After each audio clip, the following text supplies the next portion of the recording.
बिस्मिल्लाहिर्रहमानिर्रहीम। अस्सलाम वालेकुम। Welcome back to reaction channel guys, मैं हूं देवर्षी शौरी हिप्पन। तो अगेन आज हम वीडियो लाए हैं हिंदू अगर मुस्लिम बने तो गाली क्यों देते हो। ये है अनिरुद्ध आचार्य जी वर्सेस मुफ्ती यासिर नदीम का वीडियो। ठीक है, वीडियो की तरफ चलते हैं और देखते हैं वीडियो में एग्जैक्टली क्या है। अगर कोई हिंदू अपने धर्म को छोड़कर किसी दूसरे धर्म को अपना लेता है तो सभी हिंदू लोग मिलकर उसे बहुत ही बुरा भला कहता है और ये भी कहते हैं कि वो अपने धर्म को तो फॉलो नहीं कर पाया, फिर दूसरे धर्म को क्या फॉलो करेगा। अगर हमारे धर्म से कोई इंसान दूसरे धर्म में चले जाता है तो हम उसे यूजुअली यही बोलते हैं कि ये अपने धर्म को फॉलो नहीं कर पाया, ये दूसरे के धर्म को क्या फॉलो करेगा। लेकिन जब कोई दूसरे ने अपने धर्म को छोड़कर हिंदू धर्म को अपना लेता है तो उसे बुरा भला क्यों नहीं कहा जाता, उसके साथ अच्छा बर्ताव क्यों किया जाता है, सभी हिंदू लोग आखिर उसे वेलकम क्यों करते हैं। हम उनको ऐसा क्यों नहीं बोलते, जब हमारे धर्म में वो लोग आए हम उनको बोलते हैं वेलकम कि भाई आप सनातन धर्म में आए हो, आपका बहुत बहुत स्वागत है। ये दोगलापन आखिर क्यों, इस सवाल के जवाब दोस्तों वीडियो में हम आगे हिंदू के गुरु अनिरुद्ध आचार्य जी से सुनेंगे। और साथ ही बहन जी और एक सवाल पूछती है कि वैसे तो हिंदू धर्म में कहा जाता है कि मेहमान भगवान के स्वरूप होती है, हम जम्मू से आपके मेहमान बनकर तो यहाँ आए हैं। जो मेहमान है, जो गेस्ट है, उसको गॉड की तरह ट्रीट किया जाता है। तो मतलब हम जम्मू से आपसे मिलने आए तो पर आपके यहाँ आपका एक कर्मचारी ने एक बूढ़ी माता को धक्का मार दिया और इवन मुझे भी धक्का देकर हटा दिया, ऐसा क्यों? ये मुझे बिल्कुल अच्छा नहीं लगा। आई फेल्ट वेरी बैड कि उन्होंने ऐसे बोला, उनको धक्का दिया, उन्होंने इवन मुझे भी धक्का दिया। गुरुजी ये हमें बिल्कुल अच्छा नहीं लगा। इसकी जवाब भी गुरुजी क्या देते हैं हम वीडियो में आगे देखेंगे। और साथ ही हम मुफ्ती यासिर नदीम साहब का एक वीडियो को भी देखेंगे जो कि इसी टॉपिक के ऊपर है कि अगर कोई मुसलमान इस्लाम को छोड़कर दूसरे धर्म को अपना लेता है तो उसकी सजा मौत है। ये एक फैक्ट है और ये शरीयत के कानून में भी मौजूद है, लेकिन ऐसा आखिर क्यों? मैं इस्लाम को नहीं मानता, मैं कोई दूसरा मजहब इख्तियार कर रहा हूं तो उसकी जो सजा है वो मौत है। ये एक फैक्ट है, हमें इसका इनकार नहीं करना है। पूरी वीडियो को हम आगे देखेंगे दोस्तों। तो चलिए पहले हम हिंदू के गुरु अनिरुद्ध आचार्य जी के उस सवाल जवाब को सुनते हैं और साथ ही मुफ्ती यासिर नदीम साहब का उस वीडियो क्लिप को भी हम देख लेते हैं। तो चलिए देखते हैं। राधे राधे गुरुजी जी, हमारी तरफ से और हमारे पूरे परिवार की तरफ से आपको प्रणाम। हमारा नाम ईशा राजपूत है और हम लोग जम्मू एंड कश्मीर से आए हैं, सतवारी से। गुरुजी मुझे आपसे ये प्रश्न पूछना था कि मतलब अगर हमारे धर्म से कोई इंसान दूसरे धर्म में चले जाता है तो हम उसे यूजुअली यही बोलते हैं कि ये अपने धर्म को फॉलो नहीं कर पाया, ये दूसरे के धर्म को क्या फॉलो करेगा। अभी हम इस्कॉन मंदिर गए थे कल, तो गुरुजी हमने वहाँ पे कितने ज़्यादा फॉरेनर्स को देखा जिन्होंने हमारा सनातन धर्म अपनाया है। तो हम उनको ऐसा क्यों नहीं बोलते, जब हमारे धर्म में वो लोग आए हम उनको बोलते हैं वेलकम कि भाई आप सनातन धर्म में आए हो, आपका बहुत बहुत स्वागत है। लेकिन अगर हमारे धर्म से कोई इंसान मुस्लिम धर्म में या सिख धर्म में, किसी भी धर्म में, क्या पता उसको वो धर्म अच्छा लगता है कि अपने धर्म से, हम उसको ये क्यों बोलते हैं कि अपने धर्म का नहीं हो पाया, ये दूसरे धर्म का क्या हो पाएगा। बहुत उच्च कोटि का प्रश्न है आपका, सुनिए। उच्च कोटि विडंबना ये है कि हमारे धर्म का ज्ञान जिसको है, सनातन धर्म का जिसे ज्ञान है, वो सनातन धर्म को जानने वाला कभी धर्म परिवर्तन नहीं करता। अक्सर आपने देखा होगा गांव के भोले भाले लोगों को क्रिश्चियन लोग क्या करते हैं, धर्म परिवर्तन करने के लिए लालच देते हैं। हम हिंदुओं को धर्म परिवर्तन करने के लिए ईसाई लोग लालच देते हैं, तब परिवर्तन होता है। जबकि अंग्रेज लोग हिंदू धर्म अपनाते हैं तो अपनी मर्जी से अपनाते हैं, उन्हें कोई फोर्स नहीं करता कि नहीं अपनाना पड़ेगा, तुम्हें हम 10,000 रुपये देंगे, 5,000 देंगे, लालच नहीं देता। वो स्वेच्छा से, क्योंकि वो जान गए कि इस धरती पर साइंटिफिक धर्म कोई है तो सिर्फ सनातन धर्म है। तो जो हमारे हिंदू लोग जा रहे हैं वो अज्ञान के कारण जा रहे हैं। मैं मैच्योर होकर के, यदि मैं किसी धर्म में जाऊं तो आप मान सकते हैं कि ये अपने विवेक से गया है, परंतु जो धर्म को जानते ही नहीं था वो चला गया, मतलब उसे बरगला दिया गया, कह रहे तुम्हारे धर्म में क्या है, हमारे धर्म में अच्छा है।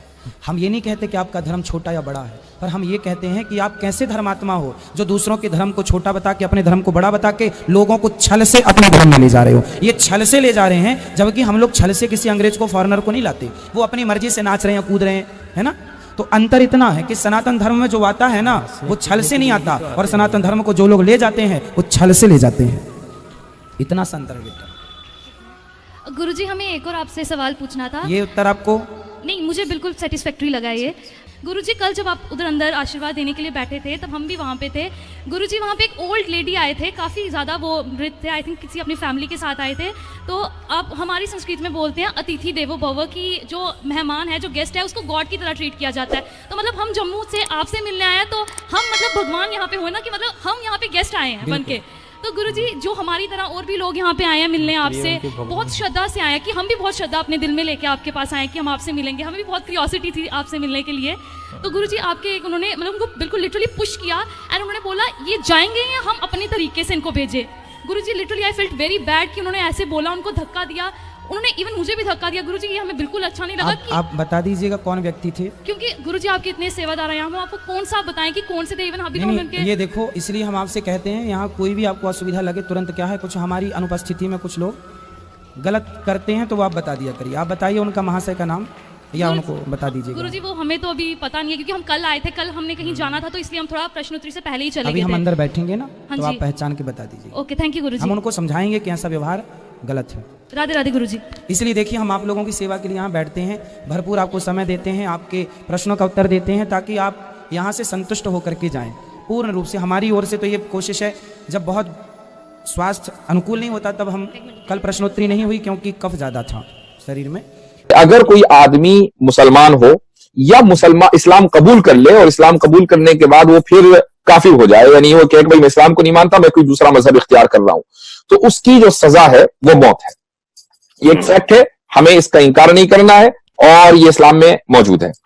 लेकिन ये बात मैं आपको बता दूं कि ये किसी इंडिविजुअल का हक नहीं है, यानी ये मेरा हक नहीं है। अगर मैं किसी एक आदमी को देखूं कि उसने इस्लाम कबूल किया और उसके बाद उसने इस्लाम को जो है रिनाउंस कर दिया, अब मैं जाऊं और उसको मार दूं, ये मेरे लिए जायज नहीं होगा, ये इलीगल होगा, मेरे लिए गुनाह का काम है। किसी भी इंसान के लिए गुनाह का काम है। ये इंडिविजुअल राइट नहीं है बल्कि स्टेट राइट है और उसका मैं प्रोसेस आपको समझाता हूं।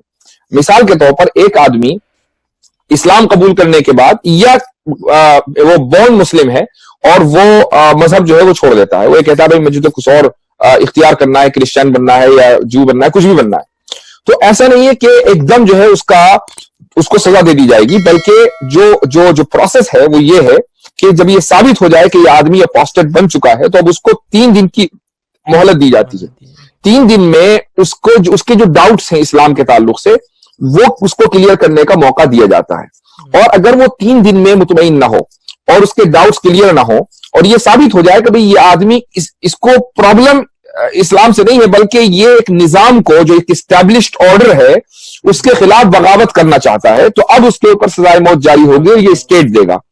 और ये सजाए मौत सिर्फ मर्द के ऊपर जारी होगी, औरत के ऊपर जारी नहीं होगी। औरत को सजाए मौत नहीं दी जाएगी, ये फर्क है। अब आपको मैं बताऊं कि जो मॉडर्न लॉ है, अगर मान लीजिए आप कोई जुर्म करते हैं तो कोई भी किसी भी दुनिया के किसी भी मुल्क में चले जाइए, उस जुर्म के साबित होने के बाद आपको 3 दिन तो क्या 3 घंटे की भी मोहलत नहीं दी जाती। आप ये नहीं कह सकते कि भाई मैंने जुर्म तो कर लिया लेकिन मैं जो हूं माफी मांगता हूं और आप मुझे छोड़ दो, ऐसा कहीं नहीं होता। जुर्म अगर साबित हो गया तो सजा मिलनी ही है हर हाल में। पर इस्लाम में फिर भी उसे 3 दिन की मोहलत दिया जाता है और उसे कहां पर डाउट है उसे क्लियर करने की मौका दिया जाता है। हालांकि दोस्तों इस सजा को लेकर आजकल खूब एतराज उठाया जाता है कि देखो इस्लाम छोड़ने पर सजाए मौत है, ये कितनी क्रूर धर्म है। पर वो लोग ये कभी नहीं कहते कि सजाए मौत सिर्फ इस्लाम छोड़ने पर नहीं बल्कि बगावत करने पर है।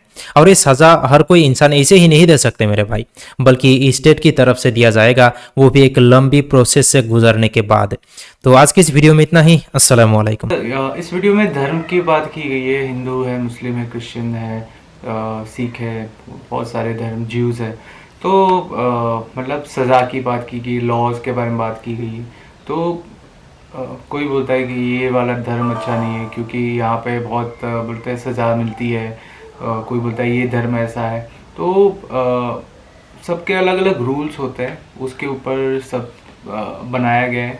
तो ये होता है पर्सनल ये थॉट है कि आपको किसी धर्म में क्या अच्छा लगता है, इंसान वहीं जाएगा। किसी को ये चीज़ पसंद है तो वहाँ जाएगा, किसी को कुछ और पसंद है तो वहाँ जाएगा। ये पर्सनल चीज़ होती है, तो इसमें ज़्यादा हम कंट्रोवर्सी क्रिएट नहीं करना चाहते। तो बस आपको नॉलेज होनी चाहिए हर एक धर्म की, दुनिया में हर एक चीज़ों की अगर आपको नॉलेज होगी तो आप सही से आप लाइफ जी पाओगे और डिसीजन मेकिंग इजी रहेगा। तो ठीक है, ये हमारा रिएक्शन था आज का। कैसा लगा आप ज़रूर लाइक शेयर और कमेंट्स करके ज़रूर बता देना और मिलते हैं अगले वीडियो में। तब तक के लिए अल्लाह हाफिज़, खुदा हाफिज़, शुक्रान।